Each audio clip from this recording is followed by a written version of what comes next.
Welcome to Silicon Valley Successes. We interview experts and entrepreneurs to give the world access to the knowledge and experience that is here in Silicon Valley. Our mission is to create opportunities for those who seek them and to help you to become the next Silicon Valley success. The topic of today's show is one that's been constantly in the news. And it's one that if a company faces and is able to overcome, it's been proven that they have advantages over their competition. The topic we're going to be talking about today is diversity and inclusion in the workplace. My name is Sean Flynn. I've lived and worked in Silicon Valley for quite some time, working with angel groups, incubators, accelerators, startups at all levels. So with that, I'd like to introduce our guests, Ceser and Irma. Ceser, could you please give a brief introduction of who you are and what you're doing? Sure. So I'm Cesar Teague, founder of Resonate in San Francisco, and I typically work with multicultural business owners, small business owners who are challenged with finding clients and then figuring out how to present to clients so they can secure funding or they can secure more projects with them. Interesting. And Irma, could you please introduce yourself? Yes. Yes, thank you for having us. Very excited to discuss diversity and inclusion. My name is Irma, and I'm the founder of the Zoepf, and we do diversity and inclusion at its core. I'm originally from Mexico, but I have been living in the U.S. for 12 years, and most recently in the Bay Area for 3 years, where I've been working with companies, startups mainly, and social entrepreneurs to build their culture and to develop and integrate their initiatives related to diversity and inclusion. Interesting. So to start off, I guess the big question is, why is diversity and inclusion important? Ceser? Well, I think since I'm focused on multicultural, I am a multicultural person, right? I'm part Asian, part American, part Venezuelan. And so I think having those different perspectives is key. So when you have diversity, I think that you're going to be able to get different feedback from people, different perspectives that's going to add value. And research has shown that there are statistics out there that shows that it proves that having different perspectives and coming from different environments, different cultural makeups, is going to add value to any conversation and community. So a company, a startup, when should they start thinking about this? When they're a team of 2 people, 5 people, 20 people, wait till they raise their A round, B round? When should this actually kind of influence their thought process? Well, it can start as early as you want, as soon as they are ready for more creativity and innovation. They can start thinking about gathering diverse thoughts and perspectives that will help them with their business. As Cesar said, it's very important to create this or enable this space where you can gather the information. And when we talk about diversity, it could be diversity of thoughts in any way. So, racially, if we talk about multicultural, but also gender, also, where you were raised, what you studied, or where you work. Everything matters in terms of when you bring it to the table for your business. Okay, then question with that, if I just have a 4 or 5 person team, we all met each other in college, university, we just graduated, we're all engineers, we decided to build a product. Is there much diversity there? And where should they try to outreach to get more input, more outside views to that group? Any ideas on that? Well, I can. All right. Yes, absolutely. I mean, as I said, the diversity of thoughts come from anywhere. So if you start with your friends, thinking about something, just expand your horizons. Look out there. What is missing? Where are you getting your product or your service? What do you need to know? Like, say, if you are based in the U.S. and you are trying to reach the Indian population. Oh, they're huge followers of this show. Oh, really? Yes, Nice. yes. Just wanted to throw that out there. So, it would be great if you know about the culture, and it would be great if someone from your team is either from there, even better, or if you know about what they like, how they think, and how you could reach them better. And would that just be reading a book on that country, or a history book, or how much knowledge would I need for that area to consider myself well in depth, well knowledgeable of that culture group?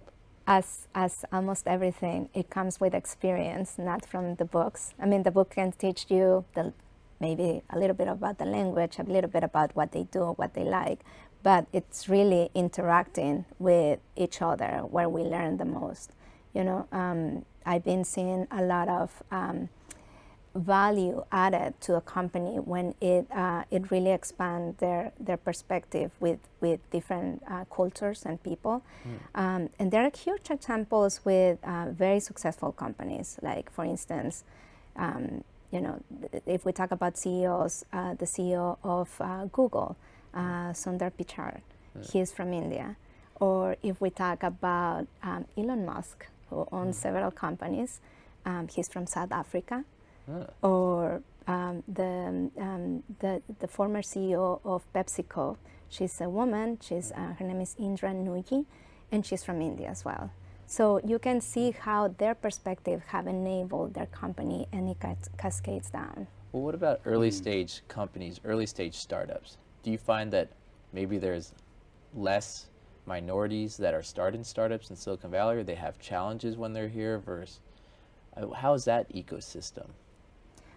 Well, I would say that, it's a good question. I think that, just to back up for a second, I don't think you start a company by saying, okay, I want to create a multicultural or diverse company. It just doesn't quite work that way, right? Essentially, you're looking at expertise, and the folks in your team may come from different countries that would provide and bring to the table the expertise you need, whether they're from the Philippines, where they are great in the call centers, whether you're from India, right, with the technology that they have and the advanced skills that they have, which is why there's a lot of folks who come here.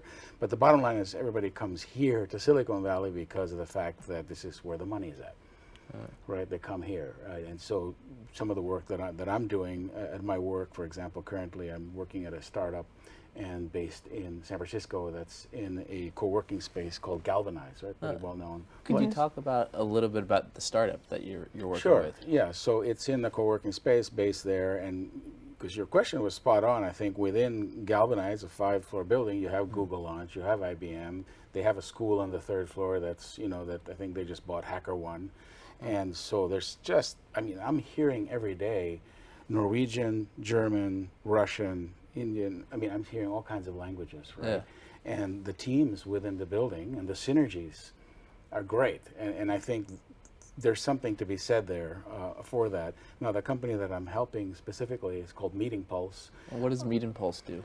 Well, Meeting Pulse was actually founded here at a hackathon 4 years ago, which is amazing. So they founded the company at a hackathon over a weekend, and they received, a week later, $50,000 in funding because they won one of the prizes. But it was really great. And so the founder is originally from Russia and grew up in the East Coast. I think came when he was 11 and then grew up. And then, and so what they're doing is they're doing a platform and some tools for audience engagement. Audience meaning internally for employees and externally at events.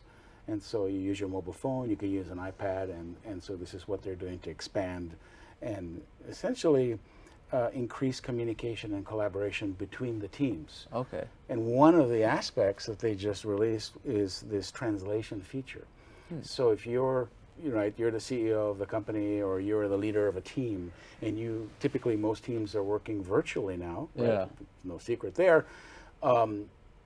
The communication barriers are increased. It's a lot harder, right, to get this collaboration because of the time zones and the languages. So now, if you're leading a team and you want to have a team meeting and somebody isn't quite comfortable in the English language, well, you're probably not going to speak up as much. Okay. Somebody else may dominate it, right? And so the particular application, which a lot of startups are using, is that people can send in their questions in their language and it translates it immediately into English so that the person who's moderating the questions can see this and respond. Wow. How big of do you think language plays a part in the diversity of okay, let me step back actually. What do you think is more important, the language or the culture barriers to overcome that? It comes together. I think that it goes in pair. As Ceser said, the language is a big factor, especially in the workplace, but so is the culture. So as a leader, as a thoughtful leader, you need to think about alternatives to make it easier or more equitable for everybody. And one of these applications that he's detailing, it's a big example of how organizations can be more useful or more resourceful for everybody. So if there wasn't that language barrier, how many more resources do you think a startup would be able to access? I would guess it'd be easier to outsource to overseas teams. It'd be easier to hire people globally, as that was mentioned, have team meetings, get your product into new markets. It sounds like your product would have many applications. Is this? Yeah, it has a lot of applications, and of course part of it is also if you are going to come to Silicon Valley and you're going to try to raise money here, typically that needs to be done in English. And so part of the work is also polishing up the presentations and the pitch decks and doing that sort of thing, which there are a lot of people who are very good at creating that. The content, the delivery is another matter. So you have to be able to do both, right? As far as if you're working on that. Are there any cultures that you'd say might have more difficulty speaking out and presenting to investors or speaking up in a meeting? Or how does that work exactly if there is someone that's more shy or from a more reserved cultural background? Well, there are research on that topic, and some researchers or people segment the countries. Kind of like in general, one country could be more introverted, and in general, another country can be more extroverted. Or they embrace, for instance, risk, or they embrace sometimes, innovation, and some others are followers. But other researchers had found that that is not really a key determination for a startup or for someone to succeed, if you kind of generalize the country. Because, everybody's different and everybody has different perspectives and opportunities, honestly. Interesting. And before the show, Ceser, we had a chance to talk. You'd mentioned that you have a sales accelerator program with marketing. Could you talk a little bit about that and the diversity and what people can get out of that program? Sure. It's called the Accelerate program. So we chatted about some of the work I'm doing, helping minorities and or minority business owners, I should say, and multicultural business owners, right? So only because that's what I am, so I want to focus on that. So the Accelerate program really helps folks accelerate their sales, because when you're a startup and a small business, you're wearing multiple hats. Therefore, you're not focusing, and when you don't focus, what happens? It's all over the map. And so the program essentially helps folks to go from, finding and connecting with their ideal target clients, which there's a number of services that do that, that you've heard about. I'm sure a lot of people receive information from lead setting and appointment setting services. Okay. So that's part A. Part B is, okay, now that you have this ideal target client, you identify them, you've connected with them, predominantly through LinkedIn is the work that I'm doing. Interesting. What do you do with that now? So then I also help in terms of the presentations and looking at the sales process and tools that people are using to maximize their closing ratios and the deal flow that they have. Could you go back? You said closing ratios. Can you talk a little bit about that terminology, just in case no one knows? Sure. So a closing ratio is just purely the fact that, out of how many people you've been able to present to, how many of those actually turned into a particular deal or turned into a client, a long-term client. And there could be many reasons why. So the idea is to raise that up and to increase that.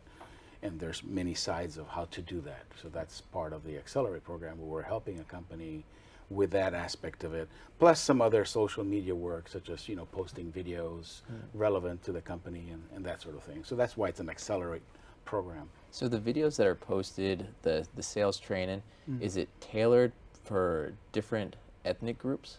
Or, because I'm guessing a social media post here in the US probably wouldn't have the same effect as a social media post in China. Correct. Absolutely right. So it's geared here mostly in the U.S. because most people are here. They're trying to tap into the market here. And what's interesting is that in the U.S., it's people are very accepting of risk. So it's a very high risk tolerant society, right? So and so people are willing to try things. They're more prone to adopt different types of tools. And so this is why people come here. But still, your messaging is done here, right? And so you're targeting ideal clients based on industries, based on profiles. These are different things that we look at when we're working on a day-to-day basis, trying to outreach to or to do outreach to particular client groups. Interesting. And Irma, could you tell us a little bit about when you have a new client, what kind of the onboarding process is? What does that look like when you're first meeting them and the steps you take? Sure. So, if we talk about small business, for instance, sometimes, usually the leadership or someone from the CEO or someone from operations comes to me and with this request of, I want to have more diverse, board members, for instance, or I want to have more diverse network to reach more clients. And so, first of all, it's just to assess where they are, what they need, and what they want. And that's done through exams or sit-down It's meetings? A lot of data analysis. It's a lot of analyzing what they're doing and how they're working. If we talk about recruiting, if we go directly to their employees, with I know that it doesn't apply when you have 3 employees, but if you have more than 10 or 20, you start talking about, okay, where do we reach our future employees? And then it's just start thinking about it, or how do you promote people? And again, thinking about the employees. But then if you want to think about your board members, and if you want to say, have a very diversified group that will help you, then you need to start working on where to reach those people too, like where to find them and how to integrate them, and then how to make them work effectively. Because if they have with very different backgrounds, if you don't work with them in a cohesive way, it can backfire you. Really? Really. So by adding more diversity, there's been instances that you've seen where it actually backfired and there's less communication, Exactly. less ideas being exchanged. Exactly. What happens in a situation like that then? Well, you need to look for help. And here I am. Well, it's true. I mean, it's when you start thinking about diversity, you need to have cultural intelligence. That's what they call it. So it's how to communicate effectively, how to work effectively, regardless where you're coming from or what is your background or what do you like or not like. Just being more impartial and focus on the work, on the results, and that everybody wants the same thing, despite where you're coming from. Is there a way for an individual to kind of train themselves to become more aware of the situation around them? Is that part of, I mean, I'm guessing that would be part of sales training as well, as marketing is kind of to read body language and know the scenario. How would you coach someone in that?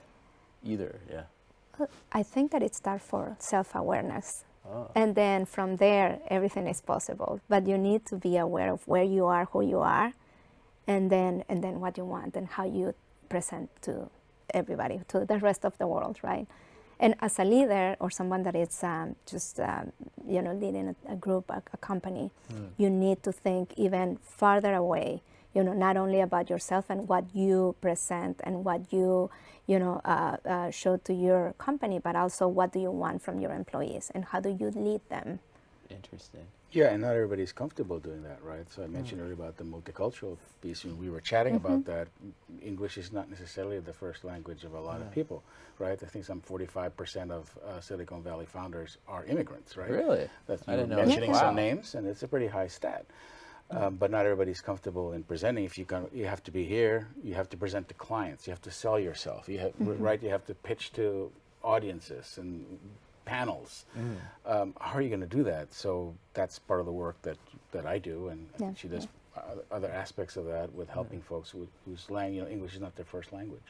And vice versa. I mean, when Americans go to other places, other countries too, they need to be aware of the other culture. They need to be aware how, like the essential part of the other culture, like, you know, what is expected, what is must know, how you treat people and work, so you can work effectively. That's one thing myself I've had a lot of experience with, meeting Americans here and taking them to China, and where in America they go, oh, I had a Japanese friend growing up or something, so I understand all of Asia. You're like, oh God, no.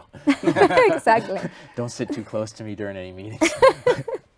But well, you raise a good point, because even just the word Asian American, I mean, that really doesn't exist, because I'm part Filipino, but when you talk about Asian American, there's like 20 different groups that comprise Asian American. Oh, and by the way, I'm half Japanese. And you're half Japanese, so there you go, right? So, yeah, I mean, there was a survey done of like 190 countries, and only 10% of them were indigenous. So what does that mean? That means 90% of the world is multicultural. wow. Yeah. So tell me, how did you guys decide to take this path for your careers? What led you in this direction to be this coach, be this advisor? Well, You got too excited. well, I mean, what he was saying just made me think about it, and it's through all my previous experience, basically. I'm also multicultural, half Japanese, half Mexican, and I have been working in Europe and in the U.S., in Mexico. Oh, so, you know, working with many cultures, it stays something with you. And I have been a minority in many places. You know, minority of gender, minority of race. Either when I was living in Mexico, I was a minority. Because I was half Japanese, and then minority of my educational background, because I'm an engineer, so it's, you know, a minority. Hey, go engineers! Mechanical. So when you know, throughout my experiences, I noticed that I didn't have the same opportunities. I noticed as everybody else, or the same voice, or the same recognition as everybody else. It's not that I wanted, you know, a special thing. It's just like, let's be, you know, impartial and be equal, fair for everybody.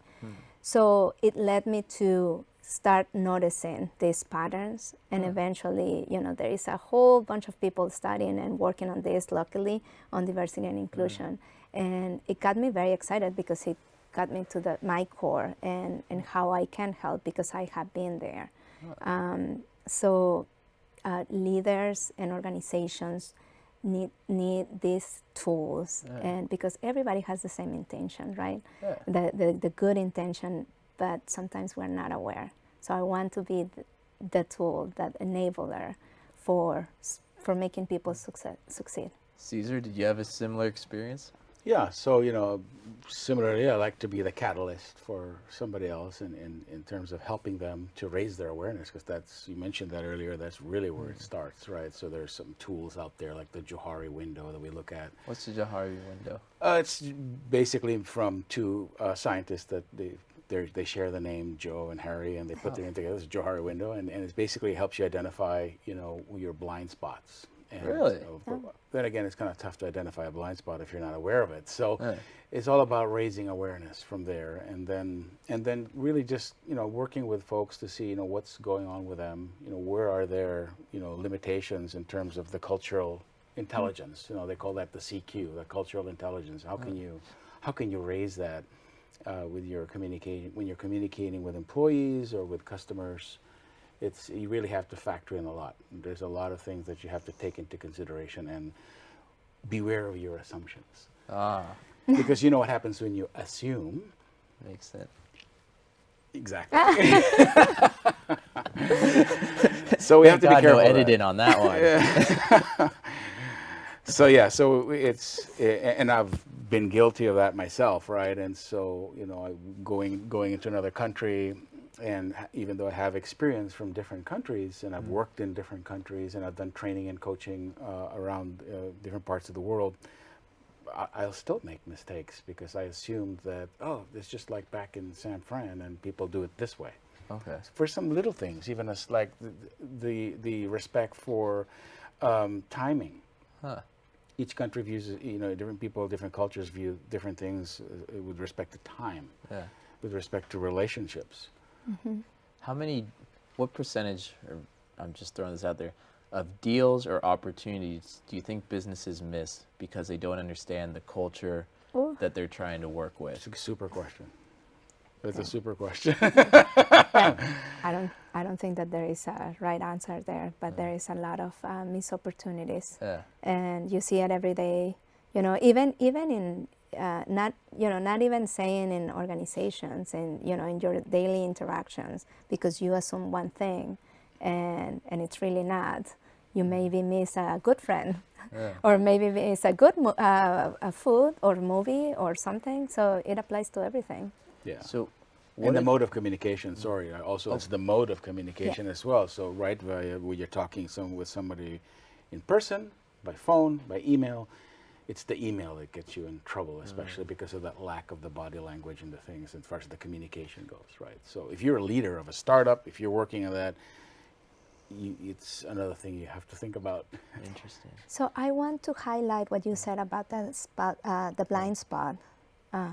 Say it real quick, and then we got to Sure. start wrapping up, but go on. Well, the blind spot, and also how your brain works with quick response, like with your first, intention and response, and then like once you digest, you can really understand and then come up with better solutions. So it's better to take a few minutes before responding sometimes. Great. Ceser, how can people get in touch with you? Well, Resonate is the business, and so the website is resonatenow.org. Interesting. And Irma? It's thesbridge.com. It's my business, and you can learn more about what we do and how we could help. Okay, so visit the website, the Z-Bridge, The Zbridge. to contact. Exactly. Or my email, irma@thezbridge.com. That's great. And I want to thank everyone for tuning into this week's episode of Silicon Valley Successes. Our guest next week, you'll be very impressed. There'll be a surprise for you. But with that being said, Ceser, Irma, what is one thing you'd like to give advice or wish someone had given you, told you a year ago or 2 years ago or when you started? Wow. Focus. Irma? Believe in you and be perseverant. Great. That's great advice. Thank you guys for coming on the show today. Thank you. Thank you. And I look forward, and for everyone at home, stay tuned for the after show as well. You can catch that on our YouTube channel. Thank you from all of us at Silicon Valley Successes. We hope you found the information presented today useful in your path to success. For further information on accessing the resources in Silicon Valley, you may visit us on the web at siliconvalleysuccesses.com, on Facebook, and YouTube. Thank you. And remember, we want to help you in your journey to become the next success.